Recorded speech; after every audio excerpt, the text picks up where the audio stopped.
सर्वतः सानु अचलोऽयं सनातनः। अचलोऽयं सनातनः। इस श्लोक का अर्थ ऐसा है, यह आत्मा अखंडित तथा अघुलनशील है। इसे न तो जलाया जा सकता है, न ही सुखाया जा सकता है। यह शाश्वत, सर्वव्यापी, अविकारी, स्थिर तथा सदैव एक सा रहने वाला है। तात्पर्य है श्रील प्रभुपाद जी द्वारा, अनु आत्मा के इतने सारे गुण यही सिद्ध करते हैं कि आत्मा पूर्ण आत्मा का अनुअंश है और बिना किसी परिवर्तन के निरंतर उसी तरह बना रहता है। इस प्रसंग में अद्वैतवाद को व्यवहारूत करना कठिन है, क्योंकि अनु आत्मा कभी भी परम आत्मा के साथ मिलकर एक नहीं हो सकता। भौतिक कल्मश से मुक्त होकर अनु आत्मा भगवान के तेज की किरणों की आध्यात्मिक स्फुलिंग बनकर रहना चाह सकता है, किंतु बुद्धिमान जीव तो भगवान की संगति करने के लिए वैकुंठ लोक में प्रवेश करता है। सर्वगत शब्द महत्वपूर्ण है, क्योंकि इसमें कोई संशय नहीं है कि जीव भगवान की समग्र सृष्टि में फैले हुए हैं। वे जल, थल, वायु, पृथ्वी के भीतर तथा अग्नि के भीतर भी रहते हैं। जो यह मानते हैं कि वे अग्नि में स्वाहा हो जाते हैं, वह ठीक नहीं है, क्योंकि यहाँ कहा गया है कि आत्मा को अग्नि द्वारा जलाया नहीं जा सकता। अतः इसमें संदेह नहीं कि सूर्यलोक में भी उपयुक्त प्राणी निवास करते हैं। यदि सूर्यलोक निर्जन हो तो सर्वगत शब्द निरर्थक हो जाता है। श्रील प्रभुपाद की जय। नमो विष्णुपादाय कृष्णप्रेष्ठाय भूतले श्रीमते भक्ति वेदांत स्वामीति नामिने। नमस्ते सारस्वते देवे गौरवाणी प्रचारिणे निर्विशेषा शून्यवादी पाश्चात्य देशतारिणे। जय श्री कृष्ण चैतन्य प्रभु नित्यानंद श्री अद्वैत गदाधर श्रीवासादि गौरभक्तवृंद। हरे कृष्णा कृष्णा कृष्णा हरे हरे, हरे राम राम राम हरे हरे। हरे कृष्णा। तो आज की भगवद्गीता क्लास में सभी भक्तों का बहुत बहुत स्वागत है। और आज हम श्री श्री जगन्नाथ भगवान, बलदेव, सुभद्रा माई, गौर नेता श्रील प्रभुपाद जी की कृपा से यह जो श्लोक है इसे हम समझने का प्रयास करते हैं। अभी तक हमने यह सुना है, अर्जुन जब युद्ध कर रहा था तो युद्ध नहीं कर पा रहा था। वो सोच रहा था कि मैं युद्ध करूंगा तो मेरे हाथ से बहुत बहुत पाप होगा और इसका फल आगे चलकर मुझे भोगना पड़ेगा। जब अर्जुन के मन में ऐसा आया तो भगवान अर्जुन को कहते हैं, अरे दूसरे के बारे में सोचना छोड़ दे, पहले तो ये सोच कि तू कौन है। पहले आपके बारे में सोचो और बाद में देखेंगे आगे वाले का। हम ऐसा ही करते हैं ना, दिन भर सबसे ज्यादा किसके बारे में सोचते हैं? खुद के बारे में या दूसरे के बारे में? दूसरे के बारे में ज्यादा सोचते हैं। वो ऐसा है, वैसा ही, इसने ऐसा करना चाहिए, वैसा करना चाहिए। लेकिन ये हम कभी नहीं सोचते हैं कि हमने क्या करना चाहिए। सही में हमारे हाथ में क्या है? दूसरे ने क्या करना चाहिए यह हमारे हाथ में है, कि हमने क्या करना चाहिए हमारे हाथ में है? हाँ, लेकिन हम सोचते किसके बारे में? दूसरे ने को 16 माला जप करना चाहिए, 4 नियमों का पालन करना चाहिए, भक्तों का संग करना चाहिए, सब करना चाहिए। करो, हम बोलते भी है ना। भगवान अर्जुन को यही कहते हैं। इन सब लोगों को समझने का प्रयास कर रहे हैं। ये सब मरेंगे, इनके परिवारजन बहुत दुखी होंगे, लेकिन पहले आप कौन है? आप खुद के बारे में पहले सोचो, आपका क्या अस्तित्व है? आप जैसा खुद को समझ रहे हैं वैसे आप नहीं है। और सही में भगवान ने यह यहाँ पर प्रूव किया है ना। भगवान कहते हैं कि हम शरीर है नहीं, हम कौन है? आत्मा है। और आत्मा कभी मरता है नहीं, फिर ये आगे वाले सब कौन है? सारे जीवात्मा ही है। फिर इस सबको मारने वाले आप कौन है? ऐसा भगवान कहते हैं। देखो यह बात हम भी कभी समझ नहीं पाते हैं कि हम कौन है? जीवात्मा है। फिर अर्जुन ने कहा, हे प्रभु, आज तक ये तो मुझे पता ही नहीं था, मुझे तो इतना ही पता था कि मैं अर्जुन हूँ। है ना? अच्छा हुआ आपने समझाया कि हम कौन है? जीवात्मा है। और हमारी जीवात्मा आत्मा का स्वभाव क्या है? कि हम भगवान के नित्य दास है। हमने भगवान की सेवा करनी चाहिए। भगवान जैसा बोलते हैं वैसा हमने करना चाहिए। जीव का क्या है? स्वरूप है। जीवेर स्वरूप होय कृष्णेर नित्य दास। हम कृष्ण के दास है। अभी अर्जुन कहता है, सही है प्रभु, हम आपके दास है और आप हमारे स्वामी हैं। अभी आप जैसा बोलोगे वैसा मैं करूंगा। देखो, और जब ऐसा अर्जुन बोलता है फिर भगवान एक बोलना शुरू कर दे, हम शरीर क्या है? और इसके पहले भगवान ने बताया नहीं। इसलिए ये ज्ञान किसी को भी नहीं देना चाहिए। जो जिज्ञासा करता है समझने की, उसको ये ज्ञान, ऐसा भगवान ने भी भगवद गीता में बोला है, जो जिज्ञासा करता है यह समझने की, उसको ये ज्ञान देना चाहिए, बाकी लोगों को नहीं देना चाहिए। और अभी भगवान कह रहे हैं, पहले ये समझाया भगवान ने कि हमारा शरीर मतलब क्या है। ये शरीर कैसा है? भगवान ने कहा एक कपड़े जैसा है। ये जो कापड़ है, वस्त्र, ये हम जैसा त्यागते हैं, एक समय आता है ये शरीर भी क्या करना पड़ता है? त्यागना पड़ता है। मतलब शरीर एक वस्तु है, शरीर हम हैं नहीं, एक वस्तु है। हमें क्यों मिली है ये वस्तु? जीवात्मा तो हम हैं। फिर ये शरीर किस लिए मिला है? भगवान की सेवा करने। सही बात है, भगवान की सेवा करने के लिए, है ना? भगवान ने यह नहीं कहा है अभी तक, लेकिन भगवान ने यह कहा है कि आत्मा मतलब आप है और शरीर मतलब एक वस्तु जैसा है, एक वस्त्र जैसा है। वस्त्र पुराना होता है तो हम त्याग देते हैं, ऐसा ही शरीर भी हम क्या करते हैं? समय आने पर त्याग देते हैं। ये छोड़ना ही पड़ता है। हमारी इच्छा हो अथवा किसी को लगता है नए कपड़े पहने हैं वो पुराने होना चाहिए, किसी को नहीं लगता है। सबको लगता है मेरे जैसे वस्त्र है, धोने की जरूरत नहीं पड़ना चाहिए, ऐसे ही रहना चाहिए। ऐसा लगता है। लेकिन काल के क्रम में धोना भी पड़ता है, पुराने भी होते हैं और फट भी जाते हैं। ये समय का चक्र है ना? ऐसा है, ये शरीर का वैसा ही है। हम कितना भी सोचेंगे बूढ़ा नहीं होना चाहिए, तो एक दिन निश्चित रूप से सबके बाल सफेद होने वाले हैं और एक दिन ये शरीर छोड़ना ही पड़ना है। इसमें कोई संदेह नहीं है और इसमें कोई दुख करने की भी बात नहीं है। ये भगवान कहते हैं दुख करना चाहिए। हम क्या करते हैं? हमारा खुद का शरीर छोड़ना है तो हम तो दुख करते हैं, लेकिन और कोई हमारा परिजन छोड़ता है तो भी हम बहुत जोर जोर से रोते हैं, वो चला गया है ना? लेकिन भगवान ने समझाया रामायण में, हमने उस दिन उदाहरण देखा बाली का। भगवान ने क्या कहा? रो मत, बाली तो आपके गोद में पड़ा हुआ है, क्यों रो रहे हैं? तब तारा को पता चला कि सही में भगवान जो कहते हैं वो सही है, कि मैं आज तक बाली किसको कहती थी? इसी शरीर को कहती थी जो अभी धूले में लेटा हुआ है। फिर उसको पता चला कि शरीर अलग बात है और आत्मा ये अलग बात है ना? देखो, यह समझने के भगवान आत्मा के कुछ लक्षण कह रहे हैं। इसका पहला जो श्लोक था उसमें भी भगवान ने 4 लक्षण बताए कि आत्मा में मतलब क्या है, कैसा है, उसका क्या होता है। और आज भी और 4 लक्षण भगवान बताने वाले हैं। इसके पहले 4 लक्षण कौन से देखे हमने आत्मा के? किसी को याद है? हाँ बोलिए। उसको जला नहीं सकते, उसको सुखा नहीं सकते, उसको काट नहीं सकते और गीला नहीं। देखो, आत्मा को जलाया जाता है नहीं, जलता नहीं आत्मा, अग्नि से नहीं जलता है। क्या जलता है फिर?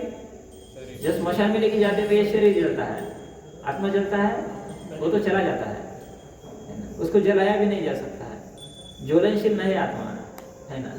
और गीला भी नहीं होता है, पानी में डालेंगे भिगाएंगे उसको, गीला होता है नहीं, उससे भी अलग है। और उसको काट नहीं सकते हैं, शस्त्र अस्त्र से शरीर से काट सकते हैं, लेकिन आत्मा को नहीं काट सकते और सुखा नहीं सकते। सुखा नहीं सकते।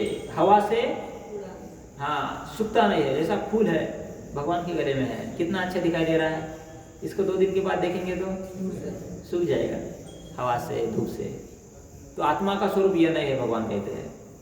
भौतिक जितने भी परिणाम हैं ये आत्मा में होते क्यों नहीं होते हैं? अर्जुन ने पूछा, ऐसा क्यों नहीं होता आत्मा का? तो इस तात्पर्य में, आज के श्लोक के तात्पर्य में भगवान ने कहा है कि आत्मा जो है वो भगवान का अंश है ना। भगवान कैसे है? सच्चिद आनंद, नमामेश्वरम सच्चिद आनंद रूपम। कैसे भगवान? सच्चिद आनंद है। सच्चिद आनंद 3 शब्द है ना। सत्य मतलब हाँ, कैसे क्या बोलेंगे आपकी भाषा में? सत्य, सत्य हाँ 3 ही काल में होता है वो। पहले भी रहते हैं, अभी भी है, आगे भी। हाँ ऐसे ही भगवान है सत्य। चित मतलब जिनमें चेतना हो। क्या बोलते हैं चित को? सच्चिदानंद है। सच्चिदानंद मतलब ते वही है, उसका 2 नंबर का भाग है। चित मतलब जो नित्य है, नित्य। इस श्लोक में भी कहा है, अखंडित शब्द आया यहाँ पर उसके। हाँ कभी वो मतलब उसका पावर कभी कम नहीं होता है, रहता ही है, चित नाश नहीं होता है उसका ऐसे। और निरंतर क्या देते हैं? आनंद स्वरूप है। ये भगवान का स्वरूप है और हम भगवान के कौन है? अंश है। इसलिए हम भी कैसे हैं? जीव के आत्मा की वही क्वालिटी है जो भगवान की क्वालिटी है। आत्मा भी कैसा है? सच्चिदानंद है। इसको भी जलाया नहीं जाएगा, उसको सुखाया नहीं जाएगा, उसको काटा नहीं जाएगा, है ना। देखो इसलिए भगवान कहते हैं कि आप कौन है? ऐसा आत्मा है। और आप किसके बारे में सोच रहे हैं? आप सारी बातें शरीर के बारे में सोच रहे हैं। हम भी दिन भर क्या सोचते हैं? ज्यादा से ज्यादा शरीर के बारे में ही सोचते हैं। चिंता भी करना है तो ज्यादा चिंता किसके बारे में करते हैं? शरीर के बारे में ही करते हैं। जितने भी शरीर को संबंधित चीजें हैं उसके बारे में हम चिंता करते हैं। ये मेरा था, चला गया, है ना। ये मेरा है, वो मेरा है, सजीव रहे या निर्जीव रहे, उसके बारे में हम चिंता करते। कभी हमें चिंता हमारे आत्मा के बारे में होती ही नहीं है ना। प्रभुपाद जी उदाहरण दे देते कि लोग ऐसे ही बोलते हैं, ऐसे व्यक्ति को कम बुद्धि वाला व्यक्ति कहेंगे जिसने घर में क्या किया हुआ, एक पंछी लाया है पोपट, और उसको रहने के लिए जो पिंजरा है वो सोने का लाया है और वो दिन भर क्या कर रहा है? पंछी के पास में जा रहा है, लेकिन उसको खिलाता नहीं, पिलाता नहीं, सिर्फ पिंजरे को क्या करता है? रात दिन साफ करते रहता है। 1 दिन हो गया, 2 दिन हो गया, पंछी बेचारा मर गया क्योंकि उसको खिलाया पिलाया नहीं रात दिन किसकी केयर करता था वो? हाँ सोने के पिंजरे की, है ना। ऐसे हम भी है, रात दिन क्या करते हैं? हाँ शरीर के लिए बहुत सारे कार्य करते हैं और अंदर जो पंछी है उसके लिए उसको खिलाते ही नहीं है ना। उसका खाना क्या है? हमारे शरीर में जो आत्मा है उसका, हाँ जो भगवान की भक्ति है। भगवान की भक्ति के बहुत सारे अंग है ऐसे। भक्ति रसामृत सिंधु नाम का बुक है प्रभुपाद जी का, उसमें 64 प्रकार बताए गए हैं भक्ति के। 64 अंग है, 64।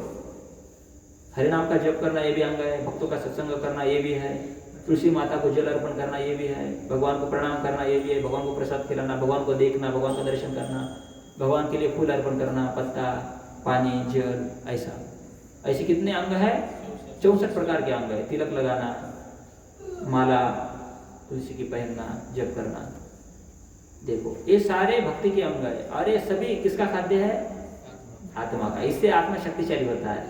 शक्तिशाली होता है इसका मतलब उसके सारे कर्म नष्ट हो जाते हैं। कर्म की वजह से उसको अलग अलग शरीर में पड़ना पड़ता है और बहुत सड़ता है, लेकिन उसका उद्धार कभी नहीं होता है। और जब वो कोई शरीर में वो जाएगा और उस शरीर में जाकर ऐसे कर्म करेगा, भक्तिमय कर्म करेगा, भगवान की भक्ति करेगा, तब उसका जो खुद का जो स्वरूप है सच्चिद आनंद, भगवत धाम, लौटेगा तो उसको फिर वो आनंद मिलेगा, जिस आनंद में वो पहले से ही था, स्थित है। देखो, तो ऐसी बात है, इसलिए हमने भी समझना चाहिए आत्मा क्या है और शरीर क्या है। जब तक ये नहीं समझेंगे तब तक हम भी बहुत परेशान होंगे। अर्जुन कितने परेशान हो गए थे। पहली बात तो युद्ध के लिए आए थे और सारी सेना इकट्ठा किसने किया था पता है? 5 पांडवों में सैनिकों को बुलाने का काम अर्जुन का था।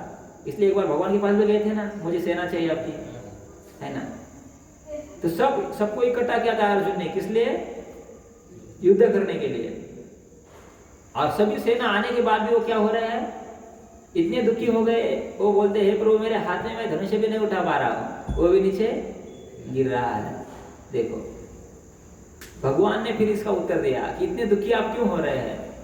क्योंकि भगवान का कहना, इस श्लोक का तात्पर्य यही है कि आप शरीर से संबंधित जो चीजें हैं उसके बारे में आप ज्यादा सोच रहे हैं। इसका मतलब भौतिक चीजों के बारे में आप ज्यादा सोच रहे हैं, इसलिए आप बहुत दुखी हो रहे हैं। ये कहने का उद्देश्य है भगवान का, है ना। हम भी क्या करते हैं? सबसे ज्यादा क्या सोचते हैं? शरीर के बारे में ज्यादा सोचते हैं। और जब शरीर के बारे में सोचते हैं तब हम दुखी होते हैं। और जब भगवान के बारे में सोचते हैं, देखो ना, घर में जब भी होते हैं तब चिंताग्रस्त होते हैं। जैसे मंदिर में आते हैं, भगवान का दर्शन करते हैं और भगवान को देखते तो चिंता मुक्त होते हैं। भगवान का स्वरूप ही वैसा है, सारी चिंता ये आत्मा का खाद्य है, इसलिए हम चिंता मुक्त होते हैं। और सारी भौतिक चीजें ये शरीर के लिए है ना। और शरीर का एक ऐसा है, कितना भी अच्छा शरीर को देंगे हम तो ऐसा लगता है और एक कमी है, और अच्छा होना चाहिए, है ना। पहले पैदल चलते थे, है ना, किसी की साइकिल देखा हमने, फिर लगा हम इस शरीर को कहाँ बिठाएंगे? साइकिल के ऊपर। साइकिल भी मिल जाता है। जैसा साइकिल चलाने लगता है तो कोई बाइक लेके सामने से आता है, फिर ये क्या विचार करता है, इस शरीर को कहाँ पर बिठाऊंगा? मैं अभी बाइक पे बिठाऊंगा। भगवान की कृपा से बाइक भी मिलता है। जैसा बाइक चलाने लगता है तो फिर 4 व्हीलर सामने आता है, उसको लगता है इसको तो है, मुझे क्यों नहीं है? इस शरीर को मैं कहाँ पर बिठाऊंगा? 4 व्हीलर में बिठाऊंगा। 4 व्हीलर भी भगवान की कृपा से मिलता है। और ऐसा रास्ते से चलता है तो आगे से एरोप्लेन का आवाज आता है। देखो, इसको बोलते तृष्णा, इच्छा। और जितनी इच्छा हम बढ़ाते हैं शरीर के लिए, उतना उतना क्या होता है? हमारी जो आशाएं है वो बढ़ती ही जाती है। पूरी होती है तो आनंद होता है, और अपूरी रहती है तो दुख होता है। इसको भगवद्गीता की भाषा में काम बोलते हैं। काम मतलब इच्छा। हम इच्छा बढ़ाते हैं और इच्छा पूरी भी होती है तो आनंद नहीं मिलता है, फिर क्या बढ़ता है? और इच्छा मिलती, मतलब लोभ बढ़ता है। भगवद्गीता की भाषा में इच्छा पूरी होती है तो लोभ बढ़ता है। समझो इच्छा अपूरी रह गई, पूरी नहीं हो गई तो कि फिर क्रोध बढ़ता है। अरे मैंने ऐसा बोला था और ऐसा नहीं हुआ, इच्छा इनकम्प्लीट रहा तो बहुत, देखो मतलब शांत है हम। देखो, शरीर के बारे में अच्छा भी होता है तो भी हम दुखी होंगे, और शरीर के बारे में बुरा भी होगा, देखो तब भी ऐसा ही होने वाला है। इसलिए इस दुनिया में सबसे विशेष बात यह है, मतलब आत्मा का खाद्य यह वो है भगवान की भक्ति। वो करेंगे तो हम बहुत आनंदित रहते हैं। देखो ना, मंदिर में हम आते हैं, भक्तों के संग में डांस करते हैं, कथा कीर्तन नृत्य करते हैं, कुछ खर्चा आता है, बहुत आनंद रहते हैं, आनंदी रहते हैं। जैसे डांस करना शुरू करते हैं, सब कुछ हम भूल जाते हैं एक्शन में। देखो, इतना भूलने का हम घर में प्रयास करेंगे तो कुछ भी करो, कोई नींद लेने की ऐसी गोली भी देता है तो उसको नींद, देखो बहुत सारे लोग ऐसा बोलते हैं, अरे बोलते हम हर दिन नींद की गोली खाते हैं लेकिन नींद, और जैसे कथा में आकर बैठते हैं तो नींद आना शुरू हो जाता है, तो चिंता मुक्त होते हैं। चिंता लगती है तो नींद नहीं आती है, एक उसका वैशिष्ट्य है। और चिंता मुक्त होते हैं तो कथा में क्यों नींद आती है? देखो, तो ऐसी बात है। कहने का उद्देश्य मेरा यह है कि आध्यात्मिक चीजें हम करेंगे तो निश्चित रूप से हम सुखी होंगे। इसलिए भगवान कहते हैं, हे अर्जुन, अभी आप आपके बारे में मत सोचो, शरीर के बारे में मत सोचो, आप स्वयं कौन है उसके बारे में सोचो। और जब खुद के बारे में आप सोचेंगे, आप आत्मा के बारे में सोचेंगे तो फिर मैं मतलब भगवान क्या है ये बाद में आपको पता चलेगा और फिर आप सुखी हो जाओगे, है ना। भगवान ऐसे नहीं समझेंगे, पहले तो हमें समझना पड़ेगा। हमने बोला ना, डिवाइस कोर्स में समझाया जाता है हम कौन है, और फिर समझा जाता है भगवान कौन है। पहले ही हम समझेंगे भगवान कौन है तो समझ में हमें शरीर दिखता है हमारा, फिर समझता नहीं है कि भगवान क्या है। लेकिन जैसे हम भगवान के नाम का जप करेंगे, भक्तों का संग करेंगे, भगवान की कथा सुनेंगे, तो धीरे धीरे हमें पता चलेगा कि सही में भगवान ये चीज़ क्या है और खुद हम कौन है ना। फिर धीरे धीरे हमारे भक्ति की शुरुआत होगी। जैसा ही हम शरीर के बारे में सोचेंगे तो फिर हम इतनी प्रगति नहीं कर सकते, है ना। ऐसी बात है। अर्जुन को भगवान इस श्लोक में समझाते हैं, और यहाँ पर एक उदाहरण दिया हुआ है। यह आत्मा अखंडित तथा अघुलनशील है, इसे न तो जलाया जा सकता है न ही सुखाया जा सकता है। यह शाश्वत, सर्वव्यापी, अविकारी, स्थिर तथा सदैव एक साथ रहने वाला है। कल की 4 बातें भी यहाँ पर कहा है और अलग कुछ बातें कहा है इस श्लोक में। आत्मा कैसा है? शाश्वत है। शाश्वत मतलब आत्मा कभी मरता नहीं है। पहले भी आत्मा था, अभी भी है और आगे भी अलग अलग शरीर में रहेगा, लेकिन निश्चित रूप से इसे बोलते हैं शाश्वत। दूसरी बात है सर्वव्यापी। आत्मा कैसा है? मतलब सभी जगह पर है। बहुत सारे लोग बोलते हैं सूरज के चंद्र के ऊपर, सूरज के ऊपर हम चलेंगे तो वहां पर सृष्टि जीव है, वहां पर सूरज के ऊपर रहेंगे क्या? नहीं, इतनी आग्नि होती है। जब प्रभुपाद जी को पूछा तो प्रभुपाद जी ने कहा है। प्रभुपाद जी को साइंटिस्ट लोगों ने पूछा वहां पर कैसे जीव रह सकते हैं, वहां पर तो क्या है, सारी आग ही है। प्रभुपाद जी ने वहां का सब कुछ बताया, जैसे कि प्रभुपाद जी देख रहा है। बोले वहां के राजा का नाम क्या है? विवस्वान। अभी जो सूर्य देवता है उनका नाम है राजा विवस्वान, और वहां पर भी सृष्टि प्रभुपाद जी ने बोला। तब उन लोगों ने बोला कि वहां पर कैसे शरीर है। तब प्रभुपाद जी ने समझाया कि जैसे यहाँ पर 5 चीजों से बने हुए शरीर है, वैसे वहां पर सिर्फ एक तत्व, अग्नि तत्व से बने हुए शरीर है, और वो वहां पर ही रह सकते हैं। यहाँ पर हम अग्नि लगाएंगे तो थोड़ा सा जलेगा, लेकिन खत्म होगा। यहाँ पर अनुकूल वातावरण उसके लिए नहीं है। किसके लिए अनुकूल वातावरण है? ये जो स्थूल शरीर है इसके लिए अनुकूल वातावरण है। प्रभुपाद जी ने समझा कि वहां पर शरीर है, मतलब आत्मा सभी प्लेनेट के ऊपर, इसको बोलते सर्वव्यापी। ये दूसरा है। तीसरा है अविकारी।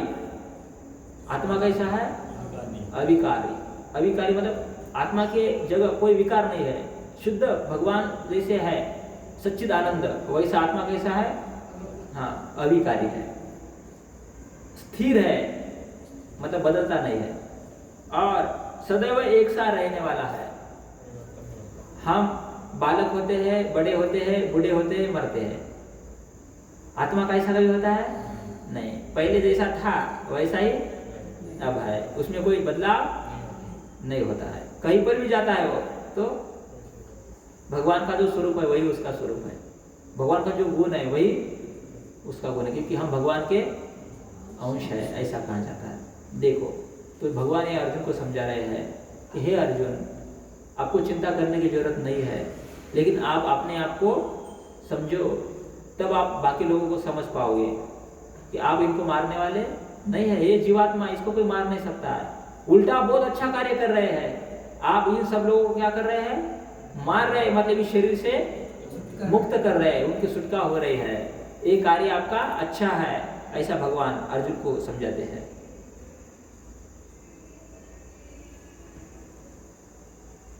तो ऐसी बहुत सारी चीजें भगवान ने यहाँ पर समझाया है। हो गया। तो यह तात्पर्य है इस श्लोक का, है ना।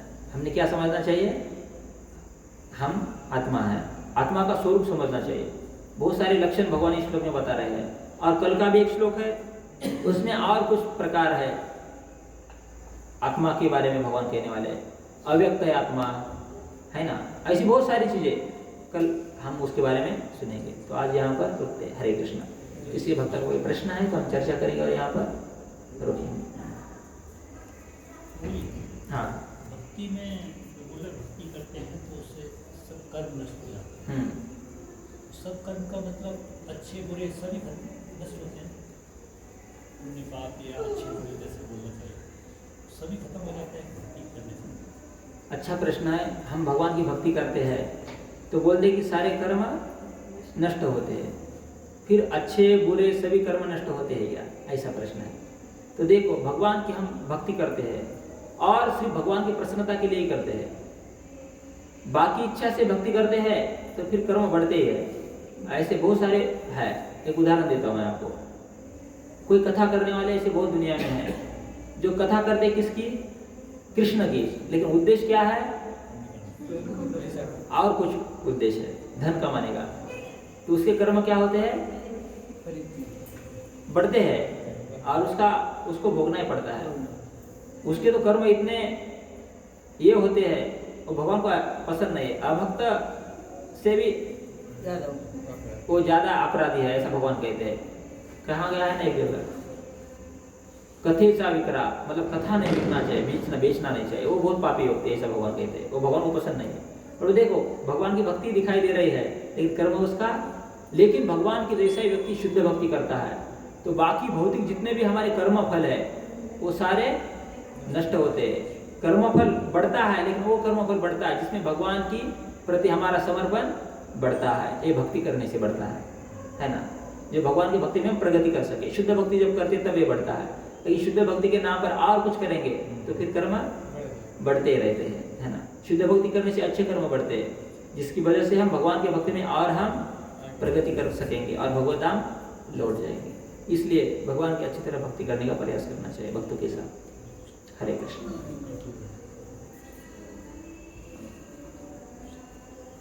सभी भक्तों के लिए अभी प्रसाद है यहाँ पर, तो सभी भक्त प्रसाद लेंगे। कुछ प्रसाद आता है